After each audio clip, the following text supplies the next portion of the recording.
still slightly dark.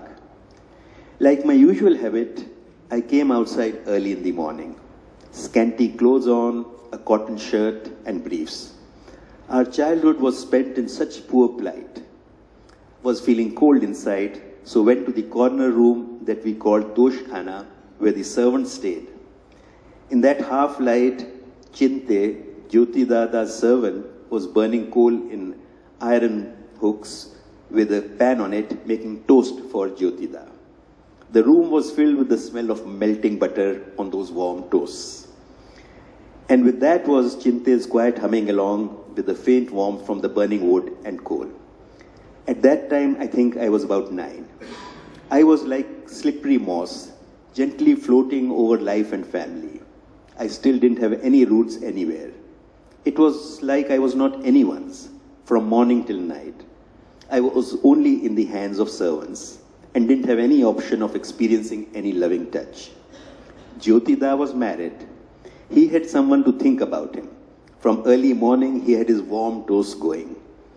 I was like on the shores of Padma of the family, in the land of unlovables.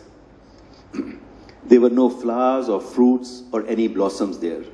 Only a lot of free time to sit alone and think. And the shore of the Padma that Jyotida belonged to was green. They would come from afar some smells, some songs, some images of life that caught my eyes. I understood that the truth of the journey of life was there, but I did not have to sail to cross through it. So I would sit amidst emptiness and kept staring at the sky. From childhood, I was far from practical life, so from then on, I'm thirsty of afar, one of his songs. Quite without any reason, this whole image came alive. Then I thought it over. At that time, I was like my own shadow. I didn't have any family. There was no meaning in life. There was no love at home, no friendship outside. Jyotida was the firm truth. His family was his alone. At that time, it was difficult for me to imagine that someday some of this could also be possible. I could see the image of completeness, but couldn't ever think it would have an end. That morning, the aroma of warm toast was the symbol of a complete life.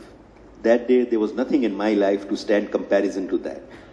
But where is that morning? That humming of Chinte and Jyotida? Where is he with all of his world? Today, in this cold morning, unwanted Roby is set in his ship for the big world. All that was the truth of that time has no sign today, and all the shadow of that time has become so strangely huge. More than 50 years later, the complaint that Jyotindranath's wife, who constituted his family since the couple is childless, is his alone, continues to echo in the chamber of Rabindranath's heart. The smell of warm buttered toast, the symbol of Roby's exclusion from the fantasized completeness of the parental couple, evoking both longing and resignation.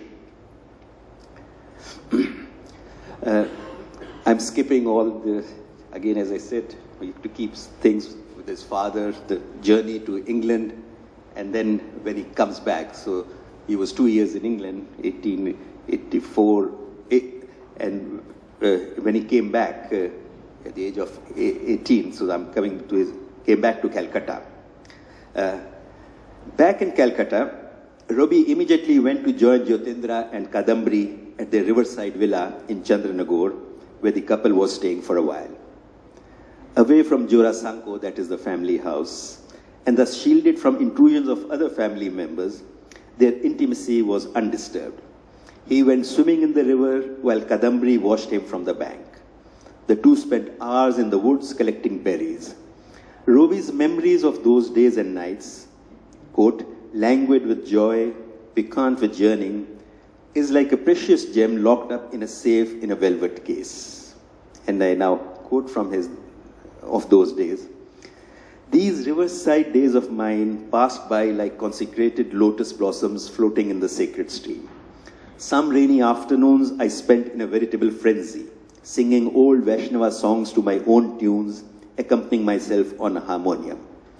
Other afternoons, we would drift along in a boat, my brother Jyotindra accompanying my singing on his violin, Beginning with Raga Purvi, we went on varying our rags with the declining day and saw on reaching Rag Bihag that the western sky had pulled down the shutters on its storehouse of golden playthings and the moon had risen in the east. Then we would row back to the landing steps of the villa and seat ourselves on the quilt spread on the terrace facing the river. A silvery peace by then rested on both land and water. Together with the 6-year-old's memory of the view of the inner garden from the servants' quarter, of sunlight touching the top of the coconut row through pale mist of a severe autumn morning, and the storm-laden rain clouds rolling up from some abyss behind the horizon, the 18-year-old Ravi's memory of the silvery peace on the vast expanse of a river were to become recurrent images in Rabindranath's later landscapes. There is an elegiac quality to the memory of days and nights in the villa on the riverbank, perhaps because it stands for the last time they would be so happy together. It signals the end of an era in Ravi's and Kadambari's lives. My association to this image of tranquility is of a swan gliding gracefully on the surface while paddling furiously underwater. The latter activity invisible to onlookers on the bank. Ravi's serenity has an undertow of turbulence, a veritable frenzy. Writing later of the poems collected in Chobi Ogan, Pictures and Songs, which were composed in 1882 and published in the spring of the following year, Rabindranath says that he was almost mad during this period, overwhelmed by the gushing flood tide of his newly awakened youth, and further adds that the kind of restlessness he experiences on reading this particular collection, even now, has no counterpart when he returns to any of his other youthful writings. In these poems, Ravi has harnessed the chaos of his passions, in Nietzsche's phrase, to give birth to a dancing star, without regarding it, as he was later often wont to do, as an enemy to be tamed. The turbulence is not Ravi's alone, but is shared by the other two in the threesome, though they register it with different degrees of sensitivity, awareness, and capacities for articulation. Each of the three is struggling with his or her own demons. But because of their physical and emotional closeness, it also affected by the inner conflicts of the others. Or to change the metaphor, the brew each one is drinking becomes more bitter because of the emanations wafting in from the other two cups. To come to Ravi first, he is no longer the same boy. The sojourn in England has changed him. He has become sexually aware and erotically energized. Keeping a lid on his feelings for his sister-in-law, preventing them from reaching his awareness, has become much more difficult as the waves of sexuality crash against the dikes of morality, throwing his psyche in turmoil. One of his poems in Chobiyogan, also dedicated to Kadambari, is Rahur Prem, Rahu's love. And in this poem, I'm not going to quote, of course, there's no tenderness or adoration from afar in these verses. They are charged with an unheeding desire for sexual possession. They bespeak of the famished craving for erotic union and the savagery that is unleashed when it is denied. Voracious hungers, violent in their intensity, lurk under the cloak of their refined intimacy. An older Tagore was to write of this period that, and quote him, desire was not to be satisfied with mere music. He now wished to savor her physical beauty. Jyotindra, temperamentally inclined to glide over the surface of life, is perhaps oblivious to the sexual undercurrents in the silvery peace of their days of music and song. Or at least that is how Rabindranath perceives him when he comes to write the autobiographical novel Nashtanir, The Broken Home, that has the real-life triangle of his youth as its theme.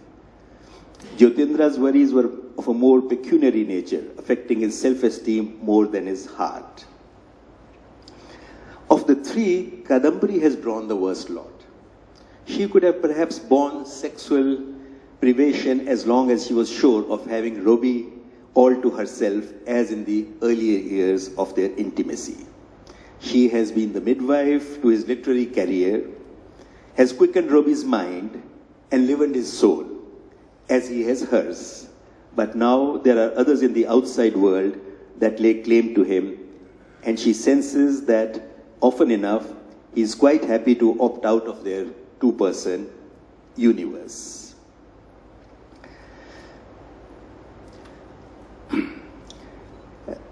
Since his voyage to England, Robbie has discovered that he is attractive to women and is attracted by them. Even though he's back in Jorasonko, he spends much of his time at the central Calcutta house of his sister-in-law, Jananda Nandini, the wife of his brother Satyendranath, with whom he had stayed in England. Robbie admires her greatly. Unlike the visitors to Jorasanko, people who meet at the sister-in-law's house have been to England. They are modern in outlook, and Robbie's enjoyment of their company is evident. Kadambri's husband, too, is away most evenings, either at Janandandani's place or at the theatre.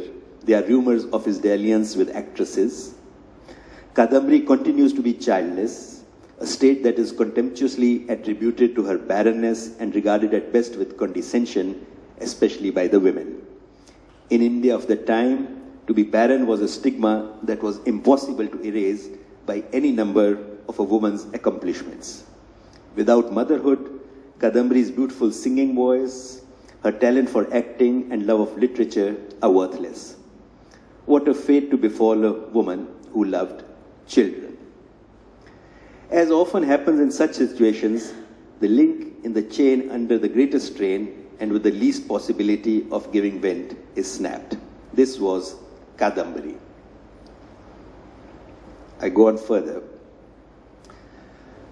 On 19th April 1884, I have to keep, how much time do I have to keep? Sorry? Oh, I have 10 minutes. Okay. 4 months after Ravi's marriage, Kadambari swallowed opium. She had secretly procured and died 2 days later. To avoid scandal, the coroner's report, along with the rumored letter explaining the reasons for her suicide, as well as all her other letters, were destroyed on orders of Debendranath. Okay. I want to leave times for discussions. Maybe I... Oh, 10 minutes for the evening. All right, okay. All right, okay, it's okay. Okay.